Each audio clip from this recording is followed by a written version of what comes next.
Welcome class 10th। बेटा आज हम कर रहे हैं एमसीक्यू लाइट वाले चैप्टर का, जिसमें हमारे पास आज टॉपिक है लॉज ऑफ रिफ्लेक्शन। तो रिफ्लेक्शन ऑफ लाइट स्टार्ट कर रहे हैं बेसिकली, ठीक है। लॉज ऑफ रिफ्लेक्शन जो है ना, उसी के कुछ एमसीक्यू करेंगे, टॉपिक वाइज करेंगे, ठीक है। पहला क्वेश्चन है, देखो, the angle of reflection is equal to the angle of incidence, always, sometimes, under special condition, never.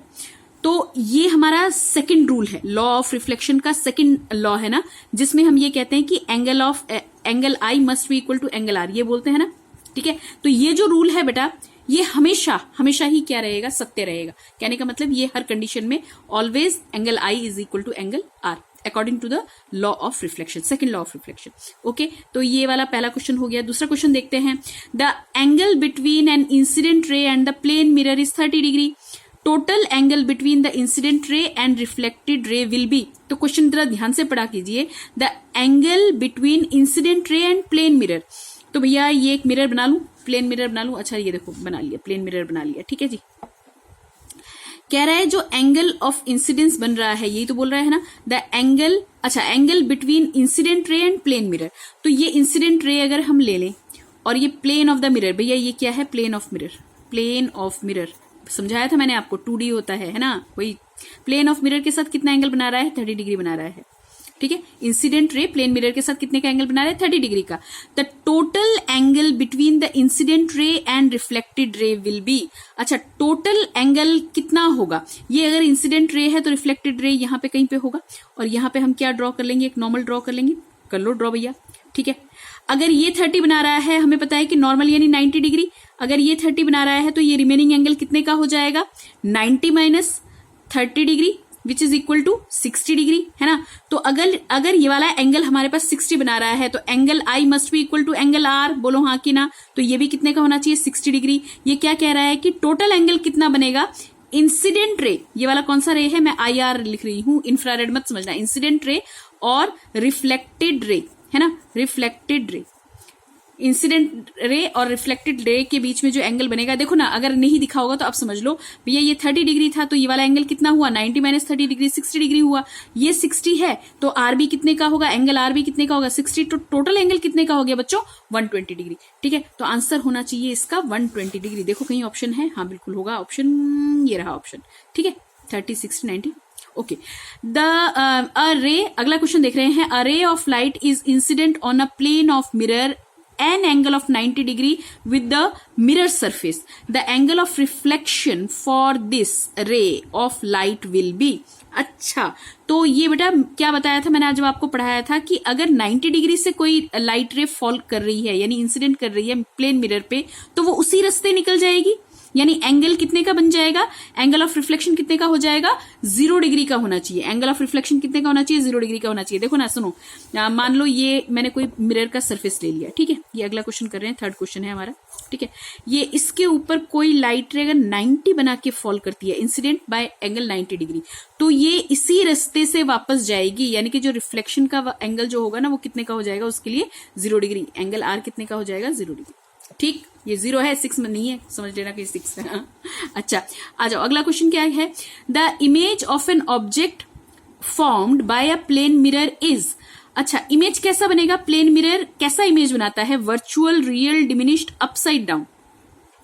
तो बेटा इसमें ना एक मैं आपको समझा देती हूँ, हालांकि ये मैंने पहले वाले वीडियो में भी समझाया हुआ है, लेकिन एक बार समझ जाओ। अगर आपके पास प्लेन मिरर है, कैसा मिरर है, प्लेन मिरर है, तो उसका इमेज कैसा बनना चाहिए। तो प्लेन मिरर है तो उसके लिए इमेज बनाएंगे हम, एक बार इमेज फॉर्मेशन कर लेते हैं। देखो एक प्लेन मिरर ले लेते हैं। अब ऐसे मत सोचना कि ऐसे बना लिया, ऐसे बना लिया, ये पॉइंट तुम्हें पता है। यहाँ पे मान लो ऑब्जेक्ट है, तो लाइट रे यहाँ आके टकराई, इंसिडेंट लाइट रे क्या हो गई, रिफ्लेक्ट बैक हो गई, ठीक है, नॉर्मल बना लेना। यहाँ पे एक दूसरी लाइट रे ले लो, देखो यहाँ पे एक और लाइट रे ले लो, टकराने के बाद ये भी ऐसे पास ऑन हो जाएगी। तो क्या ये लाइट रे यहाँ पे कहीं पे मीट करती नजर आ रही है, नहीं नजर आ रही। लेकिन इसको जब हम पीछे की ओर बैकवर्ड ड्रॉ करेंगे भैया, बैकवर्ड ड्रॉ करेंगे, तो ये क्या करती है, मीट करती है। तो जो प्लेन मिरर्स होते हैं ना, प्लेन मिरर्स में इमेज यहाँ पे फॉर्म नहीं करता, image behind the mirror form करता है। और एक बात और, अगर प्लेन मिरर है तो behind the mirror image form करेगा। भैया लाइट कहाँ, इमेज कहाँ बनती है, जहां लाइट रे क्या करती है, मीट करती है या मीट करती हुई महसूस होती है। तो यहां तो मीट कर नहीं रही, सामने तो मीट कर नहीं रही, पीछे मीट कर रही है, तो बिहाइंड द मिरर हो गया। अगर प्लेन मिरर है तो प्लेन मिरर में हमारे पास देखो, प्लेन मिरर अगर हमारे पास है तो उसमें हमारे पास जो साइज होगा ना वो भी क्या होगा, सेम साइज होगा। कहाँ बनेगा, बिहाइंड बनेगा। तो ये कुछ चीजें तो नोट डाउन कर लो, ठीक है। तो यहाँ पे ऑप्शन कौन से दिए हुए हैं, यहाँ पे दिया हुआ है virtual, behind the mirror and enlarge. देखिए वर्चुअल भी ठीक है, बिहाइंड द मिरर भी ठीक है, ठीक है, लेकिन एनलार्ज साइज में बड़ा नहीं होता, साइज में क्या होता है, सेम होता है। तो कौन सा ऑप्शन होना चाहिए, virtual, behind the mirror, mirror से पीछे ही बनाना भाई, प्लेन मिरर लिया था, कहाँ बना, पीछे ही बना, है ना। तो हमारे पास कैसा बन रहा है, वर्चुअल बन रहा है, बिहाइंड द मिरर बन रहा है, and of the same size as that of object, जितने ऑब्जेक्ट की जो साइज है उसी साइज का बन रहा है, ठीक है। तो ये हमारे पास करेक्ट होना चाहिए। ओके, अब एक क्वेश्चन और देखो, 5वां क्वेश्चन देख रहे हैं आज का। तो 5th क्वेश्चन हम देख रहे हैं बच्चों। 5th क्वेश्चन है हमारे पास, दिख रहा है ना, ये वाला क्लियर था ना।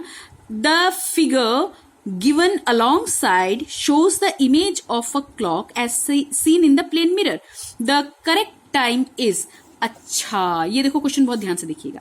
ये एक हमारे पास घड़ी है और इसकी जो तस्वीर है वो प्लेन मिरर पे तैयार हो रही है। मान इसके सामने क्या है, ये जो तस्वीर तुम्हें मिल रही है ये तुम्हें मिरर पे तस्वीर मिल रही है ना। तो इन्होंने बोला कि करेक्ट टाइम घड़ी पे क्या होगा। क्वेश्चन समझ में आया, ये जो तस्वीर दिख रही है वो कहाँ पे है, तुम्हें मिरर में दिखाई दे रही है। ये जो तस्वीर बन रही है वो कहां बन रही है, मिरर में बन रही है। तो इसका एक्चुअल टाइम क्या होना चाहिए भैया, एक्चुअल टाइम। अब जरा सोचो ना, घड़ी ऐसे है, अगर मैं इसको बिल्कुल उल्टा कर दूं तो, अरे भैया घड़ी ऐसे है, बिल्कुल ऐसे उल्टा कर दो, उल्टा कर दो तो ये क्या हो जाएगा, ये पूरा का पूरा क्या कर जाएगा, फ्लिप कर जाएगा। अगर मैं घड़ी को यहाँ पे बना के दिखाऊं, देखिए 5th क्वेश्चन कर रहे हैं आज का, तो ये रहा, ये रही घड़ी, रही जो भी है ना। तो यहाँ पे जब तुम ड्रॉ करोगे तो यहाँ पे क्या होता है, 9, ये हो गए 12, यहाँ पे हो गया 3 और यहाँ पे क्या हो गया 6, और ये रहा इसका क्लॉक हैंड, ठीक है। अब यहाँ पे कह रहा है कि इस वाले को बिल्कुल रिफ्लेक्ट कर दो, उल्टा कर दो। उल्टा करोगे तो ये जो यहाँ पे दिख रहा है ये कहाँ होना चाहिए, यहाँ कहीं होना चाहिए, ठीक है। और ये जो यहाँ पे दिख रहा है ये 5 होना चाहिए ना इस हिसाब से, क्योंकि तो उल्टे तरफ से हो रहा है। तो ये जो मिनट वाला जो है वो कहाँ पे होना चाहिए, यहाँ पे होना चाहिए, है ना। तो ये हो गया 5, ये हो गया, यहाँ पे हो गया 5 और यहाँ पे हो गया 6। तो ये कितना हुआ, 9 बज के यहाँ पे आ जाएगा आपका 25 मिनट, ये होना चाहिए। तो ऑप्शन है क्या, बिल्कुल ऑप्शन है हमारे पास, ये हो गया हमारे पास 9:25। बिल्कुल इसको ना बिल्कुल ऐसा इमेजिन करो कि बिल्कुल उल्टा कर दो, है ना, क्योंकि आपके दीवार पे अगर घड़ी है और इसकी इमेज बन रही है मिरर के अंदर, तो वो कैसा बनेगा, उल्टा ही तो बनेगा, है ना। तो इसलिए हमारे पास 9:25 इसका आंसर होना चाहिए। ओके बेटा जी, यहां तक प्रिपेयर करके रखिएगा, होपफुली कुछ हेल्प आप लोगों को मिल जाएगी, और बाकी फर्दर टॉपिक अगले वीडियो में मिलेंगे। बाय बेटा।